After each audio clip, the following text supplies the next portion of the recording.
গণতন্ত্রের রাজনীতি করেন, ইসলামের নামে গণতন্ত্রের রাজনীতি করলে কোনোদিন সাকসেসফুল হতে পারবেন না।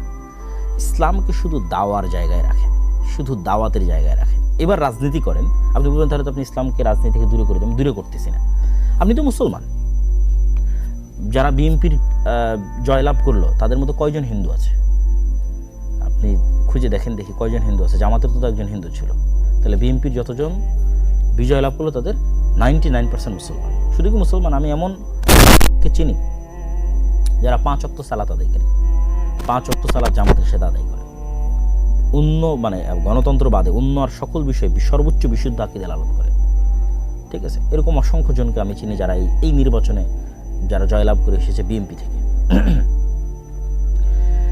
তাহলে আমি কি বলতেছি, আপনি গণতান্ত্রিক রাজনীতি করতে পারবেন, কিন্তু ইসলামের নামে রাজনীতি করে আপনি রাষ্ট্র ক্ষমতায় যেতে পারবেন না। তার 1 নম্বর পয়েন্ট আগে বলেছি, কারণ আপনি কাল্ট ফিগার তৈরি করতে পারবেন না, সকল ইসলামপন্থীকে একত্রিত করতে পারবেন না। 2 নম্বর পয়েন্ট বলেছি, আপনি কখনো ডিপ স্টেটের আস্থা অর্জন করতে পারবেন না। ফলত ইসলামের নামে রাজনীতি করে, মানে গণতান্ত্রিক রাজনীতি করে আপনি কখনো ইসলামের নামে ক্ষমতায় যেতে পারবেন না। এটা ফুল স্টপ।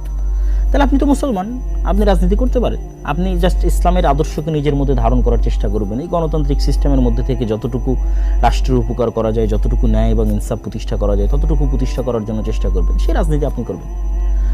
যেমন অনেকেই আওয়ামী লীগের তুলনায় বিএনপিকে ভালো মনে করতেন, যে তারা হয়তো ইসলাম পন্থাকে ধারণ করে, তথা একজন মুসলিম এর যে আদর্শ সেটিকে ধারণ করে, তারা টুকটাক ধর্মীয় মূল্যবোধকে ধারণ করে তারা রাজনীতি করে। যে রাজনীতি আপনারা এরদোগানের দেখতেছেন, যে রাজনীতি আপনারা ইমরান খানের দেখতেছেন, যে রাজনীতি আপনারা মালয়েশিয়াতে দেখতেছেন, এগুলো পূর্ণাঙ্গ ইসলামী রাজনীতি নয়। তো এগুলোকে আপনি একটাকেও পূর্ণাঙ্গ ইসলামী রাজনীতি বলতে পারবেন না। এগুলো কি রাজনীতি? এগুলো হচ্ছে ইসলামী ভাবধারায় উজ্জীবিত হয়ে একদল মুসলমানের রাজনীতি। যে মুসলমান পূর্ণাঙ্গ মুমিন নয়, সে ফাসেক মুমিন হতে পারে, ঠিক আছে, তার অন্য কোনো ত্রুটি থাকতে পারে, কিন্তু সে সরাসরি ইসলাম বিরোধী বিদ্বেষী কোনো আইন হোক এটা সে চায় না। আপনাকে আরও ক্লিয়ার করি, মুসলিম লীগের রাজনীতি কী ছিল? মুসলিম লীগ আলেম ওলামাদের দল ছিল নাকি? মুসলিম লীগের মিস্টার জিন্নার বিরুদ্ধে যে পরিমাণ আলেম ওলামা ফতোয়া দিয়েছে ওই সময় 46-47 সময়, যে পরিমাণ আলেম ওলামা ফতোয়া দিয়েছে, এই এখনও সে পরিমাণ আলেম ওলামা এই যারা ইসলামপন্থী নামে রাজনীতি করে তাদের নামে ফতোয়া দেয়নি। আপনি খুলে দেখেন, মুসলিম লীগের সব জেনারেল পড়ুয়া সাধারণ মুসলমান ছেলেপুলে ছিল। 2-1 আলেম ওলামা পরবর্তীতে যুক্ত হয়েছে। মিস্টার জিন্নার কথা বলা হবে, মিস্টার জিন্নাও আলেম না, আল্লামা ইকবালও আলেম না, এরা জেনারেল শিক্ষিত পড়ুয়া ছাত্র। এরা কি চাইছে? এরা চাইছে মুসলমানরা যেন স্বাধীন মতো বাস করতে পারে। কিন্তু ইসলামী রাষ্ট্র, পূর্ণাঙ্গ ইসলামী রাষ্ট্র কিন্তু তারা চায়নি, প্রতিষ্ঠিতও কিন্তু তারা করতে পারেনি। তারা কিন্তু মুসলমানরা যেন আলাদাভাবে স্বাধীনভাবে বসবাস করতে পারে। তো সেই রাজনীতিতে এখনও আছে, সেই রাজনীতি বাংলাদেশে এখনও আছে। এই যে জামাত ইসলামকে যারা, জামাত ইসলামের যে জোট, এই জোটকে যারা ভোট দিয়েছে, জামাত এনসিপির জোটকে, আপনি নিশ্চিত থাকেন এটা মুসলিম লীগের ভোট ব্যাংক। তথা 1947-এ যারা মুসলমানদের আলাদা দেশের জন্য ভোট দিয়েছিল, এরাই এই 2026-এ এসে বিভক্ত হয়ে কিছু বিএনপিকে ভোট দিয়েছে, কিছু জামাত এনসিপিকে ভোট দিয়েছে।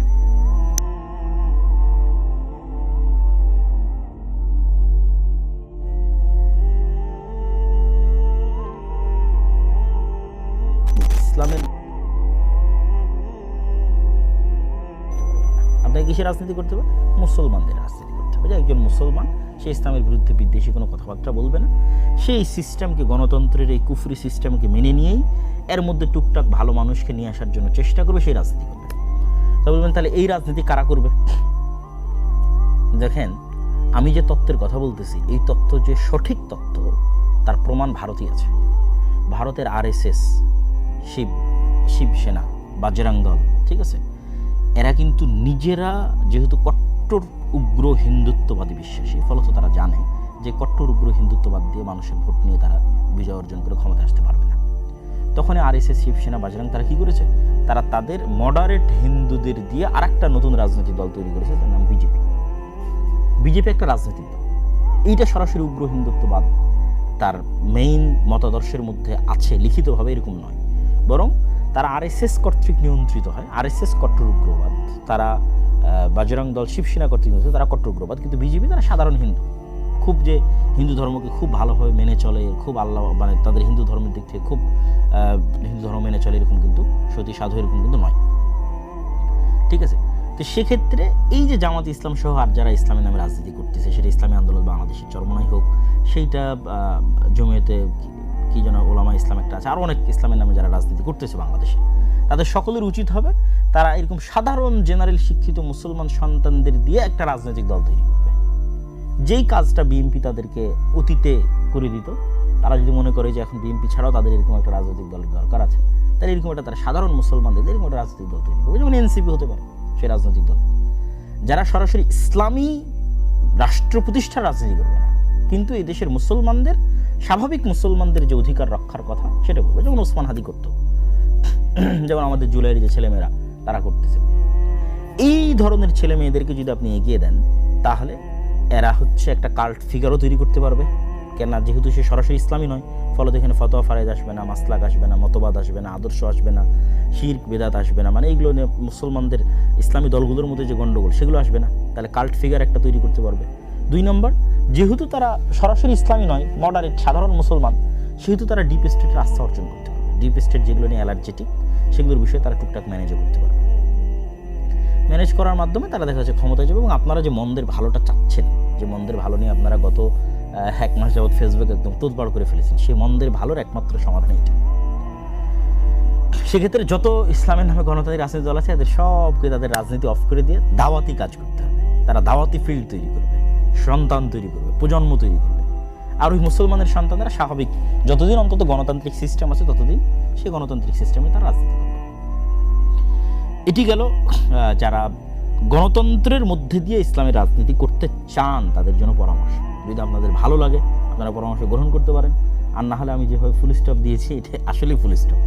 দেখেন, এই নির্বাচনেও জামাত ইসলাম কিন্তু চেষ্টা করেছে তার ইসলামী রাজনীতির খোলস থেকে বের হয়ে আসার, এটা ছাড়া তার কোনো উপায় ছিল না। মন্দিরে গেছে, তারপরে কত রকমের বক্তব্য, মূর্তি পূজার সাথে রোজার তুলনা, মানে একটা সেকুলার দলের মধ্যে যা যা অনুষঙ্গ থাকে তার সব কিছুই কিন্তু জামাত ইসলাম তার নিজের মধ্যে নিয়ে আসার জন্য কী করেছে, চেষ্টা করেছে। তাহলে কেন চেষ্টা করতেছে? সেটা অবশ্যই ডিপ স্টেটের আস্থা অর্জন করার জন্য, অবশ্যই সাধারণ জেনারেল শিক্ষিত মুসলমানদের আস্থা অর্জন করার জন্য। তাহলে আর ইসলামী দল রাখার কী দরকার? এই কথাটাই আমি বলতেছি যে এই কাজগুলো যখন আপনি ইসলামের নামে করবেন, তখন সেখানে ইসলামও কলুষিত হয়।